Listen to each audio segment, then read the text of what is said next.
Welcome, Terence. It's a pleasure to be here with you. Pleasure to have you here with me also.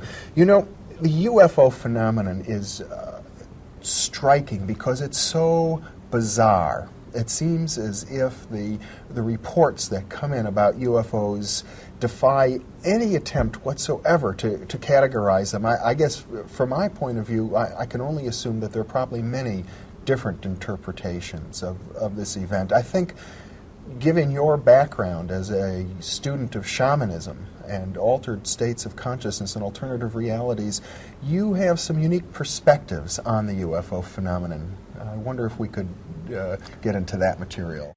Yes. Well, the ordinary approach to the UFOs has been to view them as visitors or intruders from a nearby star system that have come in metal ships for reasons of trade or scientific investigation or military conquest or missionary activity to the vicinity of our planet.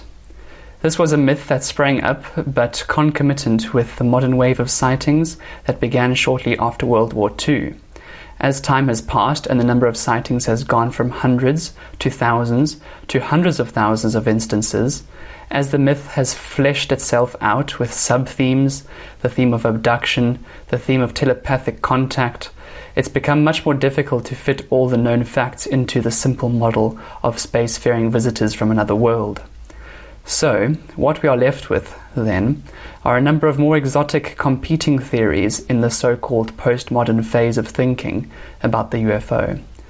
Probably the best known of these alternative explanations was the one pioneered by the Swiss psychologist Carl Jung, who in 1953 wrote a book called Flying Saucers, a Modern Myth of Things Seen in the Sky.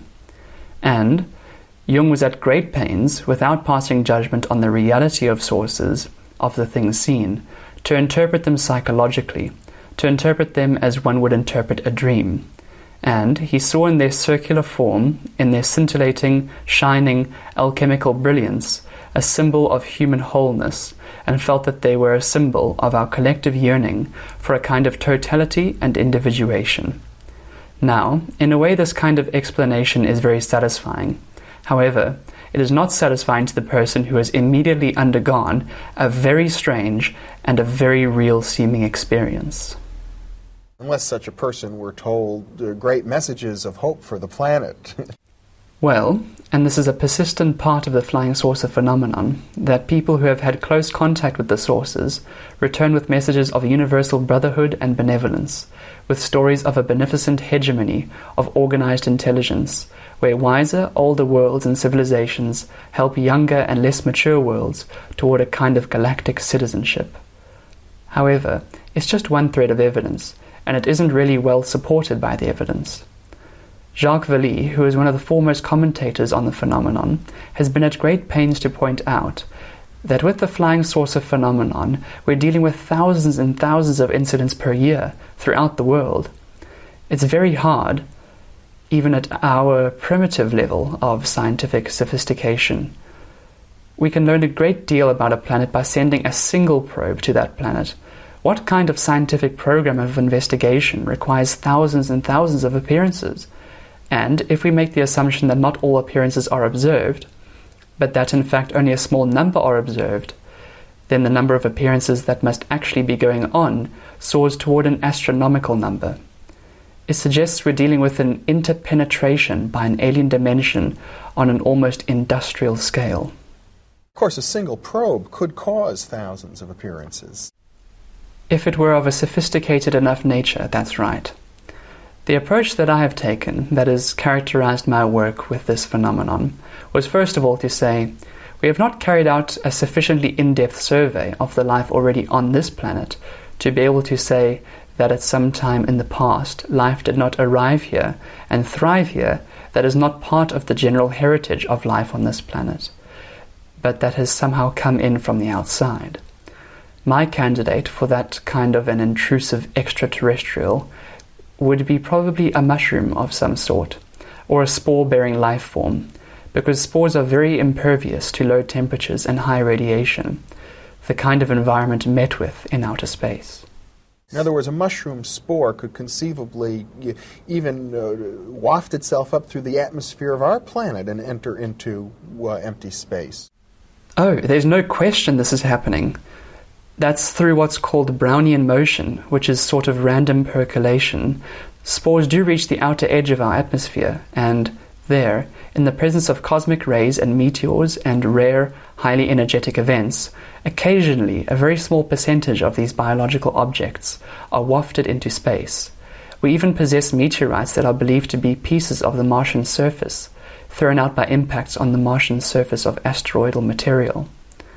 In fact, I think part of the grappling with the UFO mystery is going to lead to the conclusion that space is not an impermeable and insurmountable barrier to biology. That, in fact, planets are islands, and life does occasionally wash in from distant places, and if conditions are correct, can take hold. However, let me say, in the UFO phenomenon we are dealing, or we suppose that we are dealing, not simply with the phenomenon of extraterrestrial biology, but with the phenomenon of extraterrestrial intelligence, and this is a hackle-raising notion. More than mushroom spores. We're dealing with more than mushroom spores, at least as ordinarily conceived. And I think the thing that has been overlooked in almost all discussions of extraterrestrial contact is how strange the extraterrestrial is likely to be. It isn't going to be a friendly, elfin little fella with a beating heart of gold. It isn't even going to be some of the more extravagantly grotesque creations out of Hollywood. Conditions and time spans in the universe are long enough and varied enough that, I would bet, the real task with extraterrestrial intelligence will be to recognize it, you see. We have no conception of how species-bound our images of life and biology are. This is a place where we have never been asked to confront to what degree the monkey within us has channeled our expectations and perceptions. Well, it is the case that on this planet, virtually all known life forms are based on the same DNA molecule. Well, except that, have all life forms been examined to see to what degree they deviate, percentage-wise, from, let's say, a standard DNA molecule? The answer is no. The sequencing of DNA is a very expensive process and is only carried out on laboratory organisms with an extensive history of involvement in medical research, like E. coli or the ordinary laboratory rat. No, there's a great deal we don't know about life on Earth. We don't know when the fungi entered into the evolutionary chain. We don't know what kind of intelligence is really possessed by the cephalopods, the shellless mollusks that include the octopi. The intelligence of dolphins has been studied by Lilly and others, the intelligence of the large primates other than man. One way of looking at nature is that it is entirely linguistic intent, that DNA is in fact a way of uttering protein syntactical structures into matter. In other words, that all of nature is like a poem. Yes, nature is a communicating system of some sort, and the problem that we have is to transcend cultural languages, historically created languages with very limited applications, and instead fall into phase with the communication systems that nature has placed all around us. One possible view of the flying saucer is that it is a kind of projection from the consciousness of the planet, that it is Gaia, that it is in fact a kind of alchemical object haunting human historical time with a symbol of totality, the kind of totality that our religions and our mystical yearnings are so at pains to concretize for us. But unless we, as egocentric beings, clarify our relationship to the unconscious, then I think the flying saucer is going to remain quintessentially mysterious. And this was Jung's view. One of the things that Jung pointed out in this book is that we must pay attention to the research which Dr. J.B. Rhine was doing at that time at Duke University in ESP and psychokinesis, and that even if UFOs had a physical reality, could be photographed or could be weighed and measured, that they still might in some manner be projections of the human mind. Oh yes, this is an important point to make, which the flying saucer people are forever misunderstanding, and that is, saying that the flying saucer is a psychic object does not mean that it is not a physical object. Jung in Mysterium Conjunctionis is at great pains to say that the realm of the psychic and the realm of the physical meet in a strange kind of never-never land that we have yet to create the intellectual tools to explore. This is where the mystery of synchronicity is going to come to rest, the mystery of all kinds of paranormal activity on the part of human beings, and the mystery of the flying saucer. It's interesting, you see, that if you take the broad world of the so-called mysteries, parapsychological, shamanic, extraterrestrial, and so forth, and hypothesize another spatial dimension, one more spatial dimension, then suddenly all these mysteries become trivial. They are easily done. Locked boxes are opened, future events are discerned, lost objects are found. This sort of thing becomes quite the ordinary run of things if we hypothesize dimensions hidden from ordinary experience. Of course, there's serious work at this point in the field of unified field theory and physics to postulate other dimensions of space than we normally think of. That's right. The current physical models of the universe require 11 dimensions, 11 integrated variables to describe. And that's physical models of the universe. If we then turn our attention to mind and realize that we have no definition of what mind is, why then is there any mystery in the fact that we have no definition of what the UFO is? The mind is present at hand in every conscious moment. It has been our constant companion for 50,000 years, and we haven't a clue as to what it is.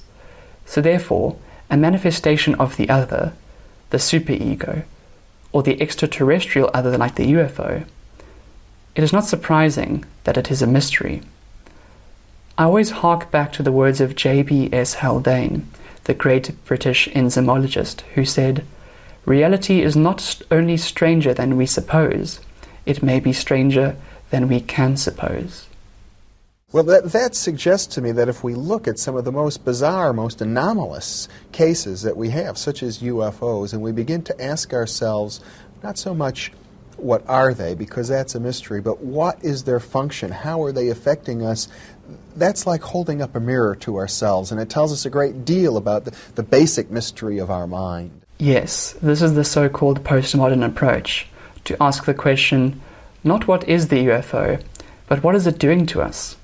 And Jacques Vallée pioneered this approach. And the answer is fascinating. What the UFOs are doing to us, to global society, is they are eroding faith in science by casting directly in the path of science a kind of gauntlet, a challenge.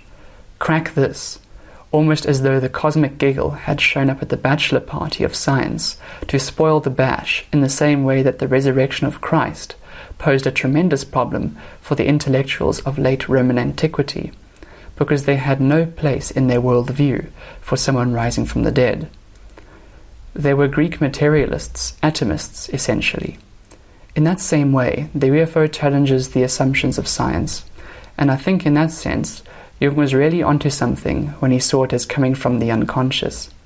It is like an object coming from the unconscious with a compensatory function, to turn us away from the rational and toward the intuitive, to turn us away from the paternalistic, Apollonian, solar, masculine view of things, and toward a kind of watery, lunar, mysterious, intuitively felt feminine force, almost as though the UFO is a manifestation of Gaia as Mother Goddess.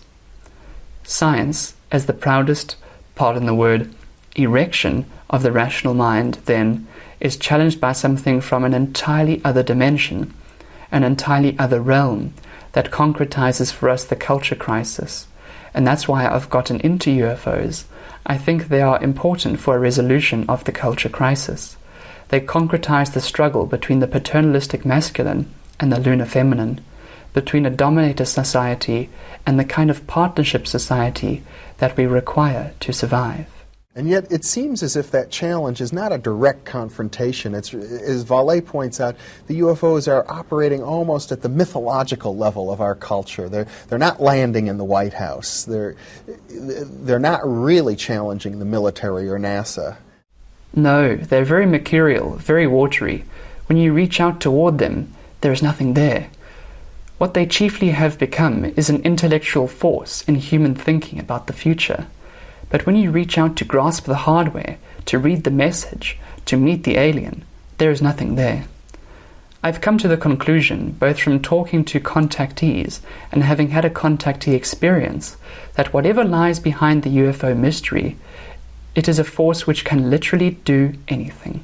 So, It is fruitless to talk about the size of the objects, or their composition, or color, or the size of the entities, their dress, and weapons and accoutrements, because it can appear literally any way it wants to. It can appear as the Virgin Mary. It can appear as Galactarian overlords. It can appear as gnomes, elves, sprites, this sort of thing. It cannot be caught in the rational net. Your description is strikingly actually parallel to the, with one exception, to the view of many fundamentalist Christians who say this UFO stuff is all the work of the devil. Well, I don't know about the work of the devil. Jung's criticism of Christianity was that it had not made a place for what he called the shadow, and he said the production of Christian culture will always be neurotic because the shadow has not been included, so there's a lack of psychic balance. Perhaps the UFO carries compensatory psychic energy from the realm of the shadow. Some people are very frightened of it. Some people see it as an almost millenarian salvational hope, the savior of mankind. I think that it's very powerful, that it haunts time like a ghost, that the messianic anticipations of fundamentalist Christianity and Islam are in fact a picking up on the shockwave that the image of the flying saucer casts backwards through time, that this image of the New Jerusalem, the four-gated city descending from the sky to whisk the elect away to a better place, is a kind of prophecy yearning toward a fact in the act of becoming. You know, Christianity and Islam are the most history-obsessed of all the world's major religions, along with Judaism, and all three of them have this notion of the transcendental object at the end of time. And alchemy in the 16th centuries was an outbreak of an expectation of a transcendental object in the nearby here and now that would cure... The mega point of history. Yes, it would cure all ills, confer longevity, fertility, virility, immortality. And I think that the flying saucer is an airborne philosopher's stone, the Sophic hydrolith of Paracelsus haunting the skies of modern America, with the promise of mandalic cohesion for the future that science has not given us. Science has been a very sadly disappointing religion in the realm of the heart. The flying saucer comes from the heart, but it bears the very strange energy of the other in its manifestation as planetary goddess. I'm often struck by the psychic powers that seem to be associated with people who have had intensive encounters with UFOs. That's right. The thing is both material and psychological. It anticipates the future. It seems that the memories of the contactees are transparent to this force. It can reach deep into their lives and confront them with information taken from forgotten incidents in their lives. It is an awesome kind of force that transcends space and time for the individual. Now, it may be that we will never have a general theory of flying saucers. It may be that this is something that addresses the individual, in the same way that I don't think we will ever have a general theory of falling in love. That, too, is something which addresses the individual. We have been mistaken to expect Time magazine or the New York Times to explain the flying saucers to us. They will not explain the flying saucers to us, any more than they will explain ourselves to us. This is something that haunts the membrane of the experience, very close in to the experiencing ego, and therefore it is threatening. This is one of the reasons that I think it relates to the psychedelic experience, because the psychedelic experience is like a UFO encounter on demand. It's where the will of the person having the experience enters in. They decide to have this curious symmetry-breaking kind of experience. What I have tried to say to the UFO community is that we will not really have a deep understanding of what the contact experience is until we include data from the psychedelic experience as legitimate data to be included when looking at the problem. Well, you have talked earlier about our need to make an extensive survey of all of the biological manifestations on our planet. It almost seems that in order to really get a handle on UFO phenomenon, we'd need to make a comparable survey of all of the psychological manifestations of which we are aware. And it seems to me that at some level, you would agree with me that the UFO phenomenon is one of our psychological manifestations. Yes, I agree. We've got about 2 minutes left, so I wonder if we can sort of summarize your view in that regard. Yes, I think that the UFO phenomenon is a modern manifestation of a phenomenon which has been with us for thousands of years. That is, the partial penetration of our own cultural space by others, pixies, elves, fairies, sprites, demons, whatever you wish to call them, angels. In the past, we had a professional class for dealing with these go-betweens. We called the professional class shamans, and they mitigated these comings and goings, and had a lore and mythology about them. As we have lost contact with our shamanic roots, the things which go on at a low frequency, out in the wilderness and the deserts of this planet, have become to seem to us either like invasions from another world or like virtual impossibilities. I think that the flying saucer is knocking on our door to remind us of the depth and strangeness and animate intelligence that is resident with us in nature on this planet. Terence McKenna, it's been a very eloquent presentation, extremely thought-provoking. Thank you very much for being with me. It's always a pleasure to talk with you. And thank you very much for being with us.